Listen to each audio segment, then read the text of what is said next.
If you have wrinkles, tanning, acne, hyperpigmentation and blemishes, then use a peeling solution. ମୁଁ use करने को चाहूँगी डर्माकोर 15% AHA 1% BHA beginner peeling solution. एथिरे रही 5% glycolic acid, 5% lactic acid, 5% mandelic acid and 1% salicylic acid.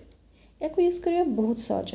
First गोटे gentle face wash निज face को wash करदे एंड कम्प्लीटली फेस ड्राए है किछि ड्रॉप्स नहीं कि आपको फेस रे अप्लाई करेंगे. आपको बहुत जोर से रब करेंगे कि मसाज करेंगे. आराम से हल्का हल्का नहीं कि निज फेस रे अप्लाई करेंगे. आउ आई एरिया आउ लिप एरिया को टिके अवॉइड करेंगे. आउ निज नेक को केबे भी भूलेबेनी. नेक रे मध्य सेम प्रोसेस रे आपण अप्लाई करेंगे.